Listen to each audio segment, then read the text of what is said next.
Nenek ya. Ini yang tahu.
Juga Jabuti Tabik, juga pondok pesantren yang Mustafa sekarang yang menjadi wakil ketua PBNU, Tamfidiyah PBNU juga alhamdulillah sudah sering datang ke sini.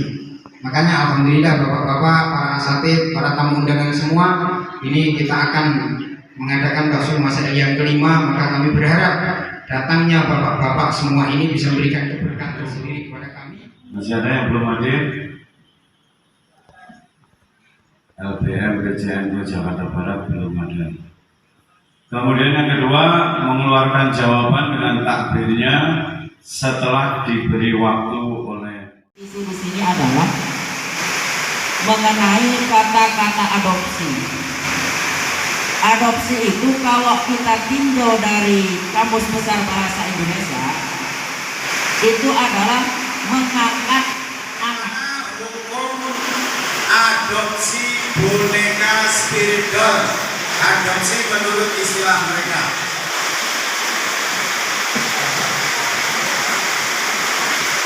Boleh, saya akan minta 4 adop.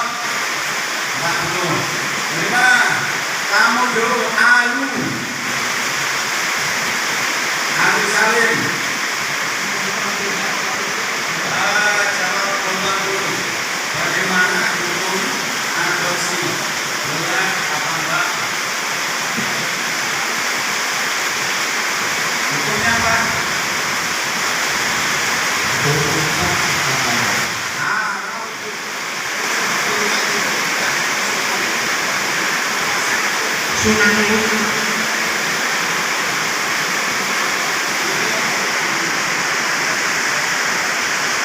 Sunanul Husna.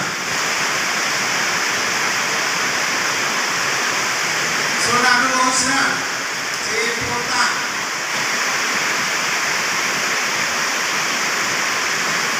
Jawabannya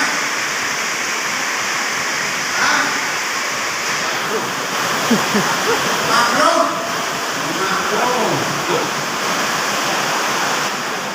Dirinya sendiri dari bahaya yang akan menimpanya. Baik hadona itu diberikan kepada tiflin, anak kecil, wakabirin atau. Terima kasih atas waktunya. Kalau menurut hemat saya dan teman-teman ketika membahas ini, kecuali ya, kalau memang masalahnya itu adalah karena jarul ilasul. Boleh sebentar.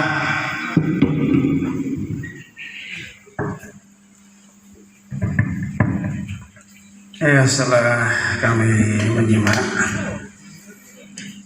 ini yang dikehendaki di sini, ini bagaimana kita menanggapi takbiran-takbiran yang ada dalam kitab, terus disesuaikan dengan apa yang terjadi. Jadi yang dikatakan adopsi di sini kan yang maksudnya adalah bagaimana kita memiliki.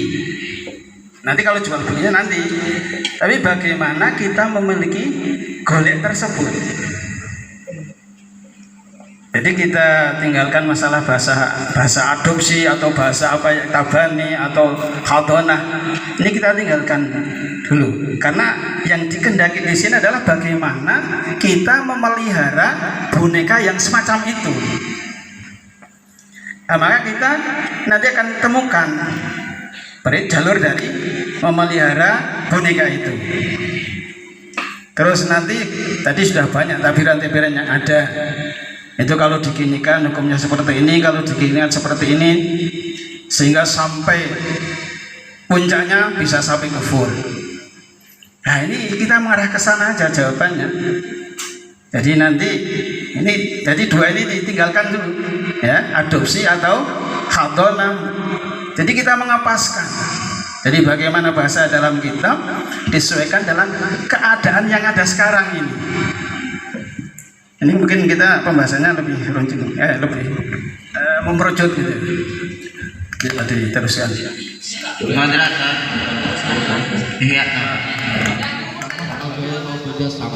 Artinya taswir di sini nggak mesti harus kelihatan khususnya, tidak. Mujasamah awal mujasamah itu dikatakan taswir. Cuman tadi keberatannya ketika di situ boneka digunakan oleh orang dewasa, itu ada ulama yang mengatakan boleh.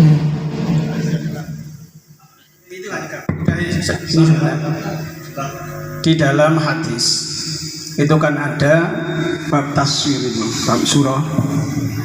Ini hanya ulama memang masih menghilafkan antara gambar yang di dinding dengan gambar yang ada willnya seperti boneka ya, dengan gambar yang di dinding ini khilaf. Tapi gambaran taswir di sana ada. Maka Nabi melarang taswir yang berbentuk manusia atau hewan. Tapi silakan kalau kamu menggambar, gambarlah pohon atau apa. Itu kan jelas di dalam hadis. Berarti ini tetap taswir sebagaimana taswir yang kita ketahui itu, bukan sebagaimana taswir harus ada jantungnya, harus ada ususnya. Kalau seperti ini hal seperti ini tidak akan terjadi. Maka tidak akan terjadi pembahasan hukum karena kenyataannya nggak ada. Padahal yang dibahas oleh para ulama ini suatu hal yang terjadi sehingga ada pembahasan hukum. Nah kalau seperti itu kan nggak ada orang yang bisa membuat patung misalnya terus dikasih usus, dikasih jantung, paru-paru, sampai sekarang belum ada.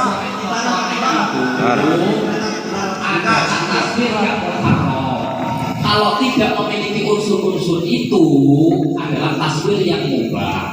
Terus itu.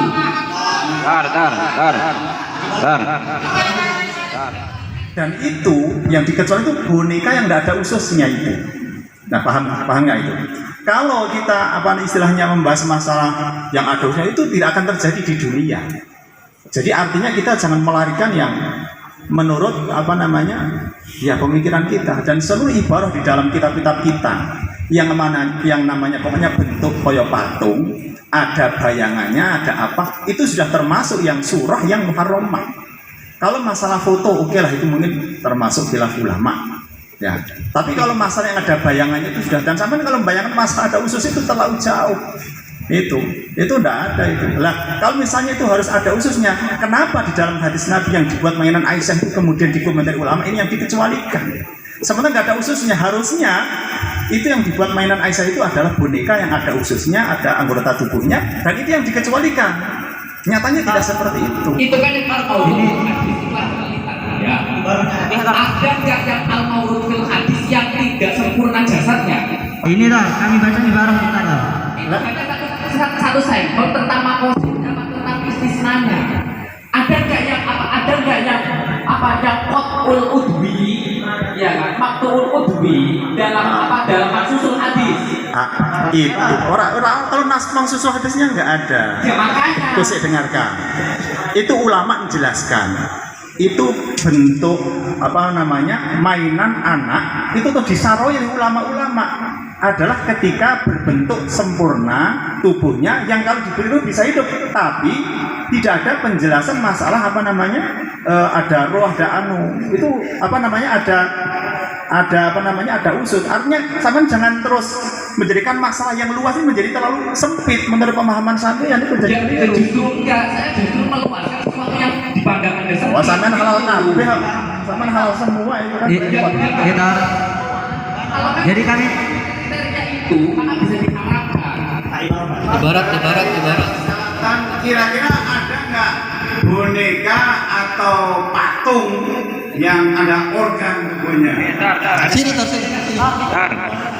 Ada itu. Kan kita sepakati kalau memang diyakini ada ruh maka itu haram. Ketika tidak diyakini ada ruh, itu kita berlakukan tafsir atau langsung kita mutlakkan haram.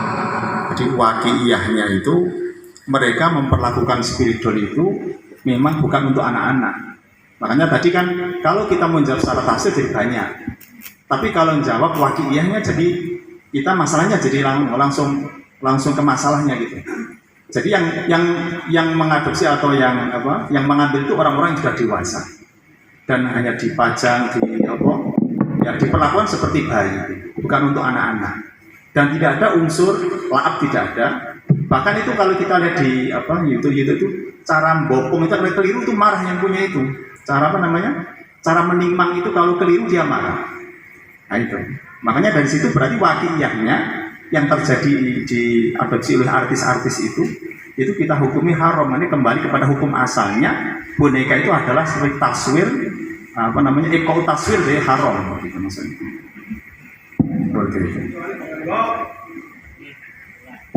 Itu jawaban yang pas. Apa jawaban? Ya, jawaban yang pas. Jadi kalau misalnya nanti dari dia, kalau sudah bisa menampilkan usus-usus itu saya kira kita terima lah. Kalau tidak ya nggak usah. Ini soalnya.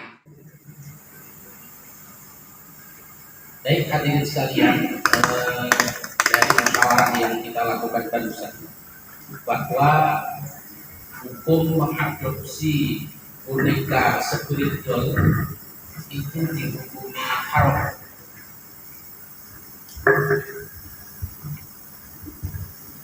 Itu dihukumi haram. Demikian, mudah-mudahan ini menjadi maslahat dan manfaat buat kita. Al-Fatihah. Media di handphone itu tetap namanya bukan ru'yah, tapi itu namanya wasf, sifat. Karena ru'yah di dalam jual beli itu memang benar-benar melihat dengan langsung mata supaya tidak terjadi buten-buten. Rumusannya itu begitu. Ini ada barang, terus barang ini kan pakai sensor. Barang ini saya jual, taman terserah. Kalau salam, saya serahkan uang ini untuk barang yang begini-begini. Itu salam yang disifati seperti itu namanya bukan ru'yah tetapi itu namanya wasf. Nah itu tetap namanya wasf. Jadi ru'yah di dalam kita lihat handphone itu bukan sama begitu loh. Ada orang sama mau jual HP itu sama gambar nih gambar nih kertas gambar ini. Sama melihat gambar yang detail yang bagus sama gambar itu tetap namanya bukan ru'yah, tetap wasf. Gitu. Begitu juga kalau kita menampilkan di handphone, tadi sudah kita foto, kita video, terus tunjukkan videonya. Nah, yang kau lihat di dalam video itu bukan aslinya barang itu sudah rekapannya barang gambar, taswir si modern sekarang ini seperti itu. Jadi tetap melihat taswir gambar-gambar itu. Lah itu sama gambar, sama isyarat tak jual ini itu bukan ru'yah. Tetap itu sifat dia. Barangkali dan itulah itu yang pertama sabar dulu ya. Ya. Jadi jangan sampai kita ini beda persepsi begini. Menurut sampean kalau nyifati dengan barangnya begini itu menurut sampean itu ru'yah atau bukan? Itu ru'yah atau bukan? Ru'yah bukan. Itu sudah mencukupi sebagai ru'yah. Masalah. Makanya begini. Nah itu perbedaannya di situ. Jadi meskipun di HP itu namanya sifat bukan ru'yah. Itu perbedaan kenapa kok perdebatan panjang. Beda di situ. Makanya begini. Sampai itu hanya menyimpulkan saja beberapa. Iya. Jangan ikut debat. Siapa lagi ini delegasi kita flashback ke dalam bab B aslinya. Di dalam B itu orang yusaru itu fil B at-ta'yin. Nah, ta'yin itu al musyahadah, ta'yin minal mu'ayyanah. Jadi musyahadah. Nah, musyahadah itu bukan musyahadah itu ngelihat langsung. Karena nama musyahadah itu keterangan daripada mu'ayyan. Karena kalau sampai itu hanya disifati-sifati atau diterangkan gambarnya, itu tetap namanya fidimah. Masih apa namanya? Masih fidimah itu. Masih den. Jadi nyifati di gambar itu namanya masih den. Bukan apa namanya? Bukan ain. Jadi den sama ain itu berbeda. Itu den. Jadi barang yang sifatnya begini-begini, gambarnya kayak begini, itu bukan ain, itu bukan ain. Itu kalau dipegang nggak ada barangnya, diserahkan juga tidak bisa. Kok bagaimana dikatakan ain? Ya tidak bisa. Kalau sama misalnya gosok barang, mobil itu sama tutupi gambar ini loh.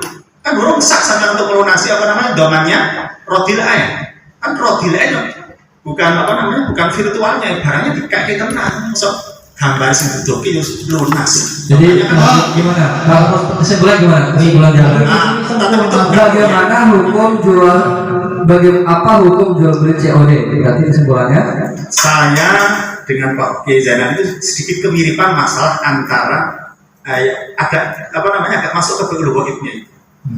Maksudnya lebih apa ke fi'il ghaib. Cuman pimpinan saya begini. Kalau bu syai'in mausifin bintimah di dalam kitab itu sebenarnya kan pakai siwat sirah, bukan siwat b. Jadi kalau istaru tu mingka syai'an sifatuhu kada wa kada, itu melebu napa b mausifin bintimah. Tapi kalau bituka abdi atur kisifatu kada wa kada itu melebuni beul berarti akhirnya pemikiran ini mati di sini. Seakan-akan kalau dari mustari itu namanya beul syai'in bintimah. Kalau dari bae yang menawarkan barangnya yang tidak muayyan itu pelabunya beul ya silakan kita kaji bareng-bareng. Kalau itu misalnya masuk dalam beul tinggal nanti ketika ru'yah harus ada khiyar ru'yah namanya. Khiyar tidak harus cocok tidak cocok ya terserah. Ya itu tetap menurut pendapat yang muqabilul adhar tentunya. Begitu. Kalau mau disikapi ke sana. Ya, saya rumuskan dulu saja dulu. Nafas dulu. Beul iktimadan al-ain, tapi dia tidak dilihat. Itu bedanya di sini. Jadi kalau misalnya saya jual barangnya ada, ini aqua ada di sini, tapi saya ngomong, saya jual kepada kamu aqua apa namanya air mineral ini, mineral kepadamu dengan harga sekian. Itu maksudnya bukan PU goib, tetap namanya salam. Nah, salam ada halang mau ajalan. Makanya kalau saya ini di dalam jual beli yang COD itu, kalau apa namanya saya ini salam jelas tidak masuk, musuh bidimah tidak masuk, beul juga tidak masuk, jualan apalagi. Jadi perlu cari solusi. Jadi nanti solusinya nanti bisa dengan cara-cara wakalah atau dengan jalan yang lain. Itu berarti apa hukum jual beli dengan COD? Hukumnya tidak sah, namun ada enggak ada namun-namunnya, tidak sah. tidak harus lagi kalau nggak setuju ya dimogok. Coba apa saya uruskan dulu ya sama dulu. Apa hukum jual beli dengan COD? Hukumnya tidak sah karena termasuk beul ghaib. Maksudnya kalau tidak sah.